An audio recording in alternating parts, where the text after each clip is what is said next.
السلام عليكم ورحمة الله وبركاته. إن بدن واحد مقشان مركا أي سومالي إسعايان أما إسماعيان سيجوا سوهستان أنا إسكودها وحيه متجانك أما وحيه يبرك أما وحيه مديبانك أما وحيه جبويها أما وحيه بونتا واي لو أرون واي وحيه داراتك وحيه إساقة وحيه هويها محا أي كوكل الدوان هذا المقعداس محا ودحية هوية دارود إساق بون يبر قبوية مدبان مقعداس كل وضوء مقعيه سيدا بيكون عضي مقعنا إنو أي دادكو في عنيسيان مقعنا أي عيب كردقان سؤال كله إسويدين تبغى محاوية ور إسلام نمط عن شيئا إنه ما دبناها أفكوده حدي عن فعل الإسلام ولا قدرين أو دقن كحن إسكائلالين وإلهي سبحانه وتعالى الله نقن محيق كريات الشيء يسائن مجع أفكار عن كشيئا ما إسلام بانا وينك له دين تحجيبك كقرن تهي كبر يبير مجور سنيو كبر من دبانا مجور سنيو اسمك جينو جيان كي معها حجابي كقرنته ذاتك مسلمين تا اسكو دقنك ميشا ودا دقن دلك الصومالي إلهي سبحانه وتعالى كبيري ورديبك ما لقد دايو إلهي سبحانه وتعالى لقى حشوده ورالك يسوق قاري وحا كمدا إن قبر صوماليات oo nin Soomaaliyeed oo qabiiladaasi uu guursaday in laga xoogay oo iyadoo waliba uur la nin kale loo geeyay ma wax fiican ba saas ma dhaqan fiican ba ma islaamnima ma diin ba ma akhlaaq ba waxaan aragnaa reeraha aynu ka dhalanay marka la joogo carabaha in nimanka afrikaanka ah oo carabtu barigii hore wadamada u joogi jiray in gabdhaheeni Soomaali loo guuriyay oo dhayaa ku guursan carab ay guursaday oo markaad aragto waxa weeye in afrikaan ay qabtaa waa in afrikaan laguma ceebeeyo carab baa qaba marka ay tagto ingiriiska in cadaan ah guursaday oo muslima baa soo islaami baa guursaday marka ay qurbahaas tagto lama eegayo lama caayayo ninka cad haduusan Soomaali yibir ahayn wax haduusan Soomaali ahayn yibir ah oo uu cadaan yahay waxa la yidhi cadaana guursaday markaas hooyadii aad waxay lacagta soo dir shooshu awalaada cadaan ku guursaday laakiin maalinta gabadha Soomaaliyeed uu guursado nin gayaankeed ah oo Soomaali ah oo isku magaalo ah tihiin oo ka dhashay qabiilka Madhibaanka ama qabiilka yibirka ama qabiilka midgaanka ama qabiilka boonka ka dhashay maalintaas waxa weeye cay loola dhaqaaqaya midgaan bay guursatay baaye war arimaha noocaas oo kala ah ilaahay subhanahu wa ta'ala in laga xishoodo miyaysan ahayn ilaahay subhanahu wa ta'ala miyuu ina kala fadilay xagga qabiilka ilaahay ina ma kala fadilin ilaahay subhanahu wa ta'ala wuxuu inaga dhigay shucuub iyo qabiilooyin kala duwan kaliyaata inaan isku garanno ilaahay subhanahu wa ta'ala nagu sameeyay لكن ماشي اللي قلت كلا تري وحوي إن أكرمكم عند الله أتقاكم قفك إلهي سبحانه وتعالى أكتي سيدينكو قيمها بدن وقفك الله سبحانه وتعالى أقعب سيد بدن وقفك دين تسحدا كل دقمة وقفك أخلاق ذو ناكسن وقفك أمد الصومالية الآن قبيل كعلادين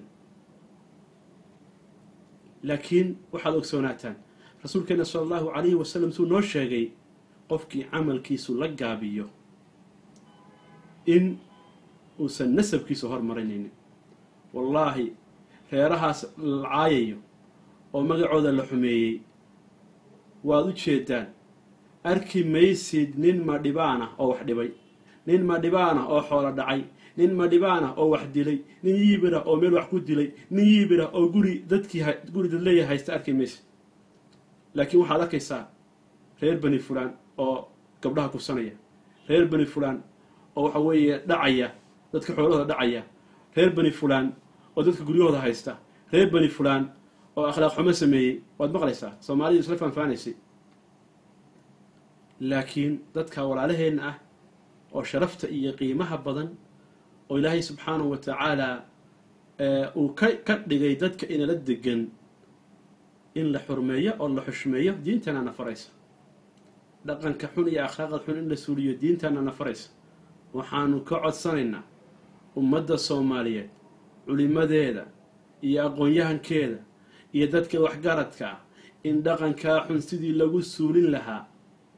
ay u diyaar garoobaan waqti bay qaadanaysaa laakiin waxaa loo baahan yahay in ubadka soomaaliyeed in iskuulka loogu dhigo weeyaan ilmaha soomaaliyeed in la baro magaca yibirka ama madhibaanka ama boonka iyo kuwa kaleoo la midka ah inay la mid yihiin magaca daaroodka isaaqa hawiyaha inay la mid yihiin wuxoo dhanna ay wada yihiin wada magacyo reero soomaaliyeedna la yidhaahdo waa in saa loo baro laakiin haddii ilmaha loo baro magacaasina magac fiican weeyaan magacanna waa magac xun ilmihii wuu ku barbaarayaa hadhowtana waxyahu yibirka laysku ohanaya waxyahu boonka laysku ohanaya marka walaalayaalow taasi akhlaaq ma noqonayso diinna ma noqonayso arrintaas waa inaynu ka guntannaa oo ka dhiidhinaa oo sidaynu u baabi'in lahayn aynu falowgeed qabannaa haddii aynaan isdaba qaban oo aynaan toobad keenin soomaaliyey weligeen saasaynu u gubanaynaa anigu waxaanba isleeyahayba waxyaalaha soomaalidu ka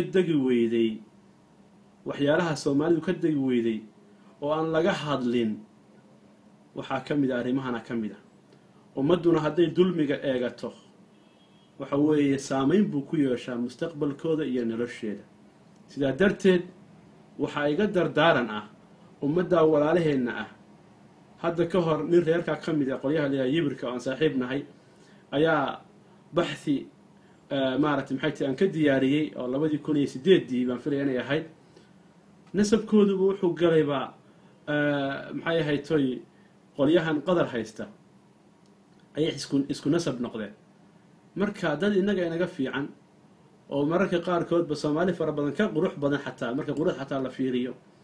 ayaa waxaa arkaysa iyadoo la caynayo marka walaalayaal arrimahaas ha lasoo gabagabeeyo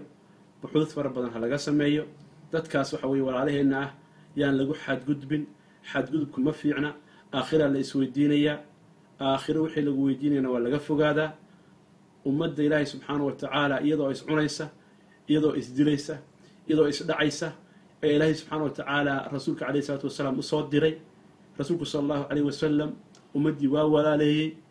diintii iyadoo dhammaystiran buu rasuulku sala allahu calayhi wasalam inooga tegey diinteenna waxba kama maqna laakiin dadkeeda ayaa xun diinteennu waa diin dhammaystiran laakiin dadkii ayaan dhaqankii wanaagsanaa ee diintu ina faraysay aan fulinaynin waxaad ku garan kartaa bilaal alxabashi oo hadda markaan etoobiyaanka isku cayno etoobiyaan yahow ba isku nirahnaa ama xabashi yahow waxa weeye wuxuu ahaa mu-adinkii rasuulka sala allahu calayhi wasalam wuxuuna qabay cabdiraxmaan ibnu cawf walaashiis buu qabay ninkii mataqaanaa nin quraysha oo maalqabeenkii muslimiinta ah ayuu walaashiis qabay waxay ku tusinaysaa islaamku sida uu u darajeeyo dadkiisa suhayb arruumi iyo ragga la midka ah waad garanaysaan walaalayaal iyo salmaan alfarisi marka walaalayaal waxyaalahaas xunxun oo dhan waxaynu ku suulin karnaa waa diinteenna ma qabsanaa kitaabka allah subxaanahu wa tacaala inta ka dhidhiyaysa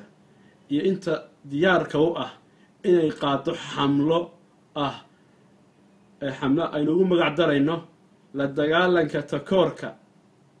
waa inaad arrintaas ka shaqaysaan nagala shaqaysaan nagu dhiirigelaysaan waad mahadsantihiin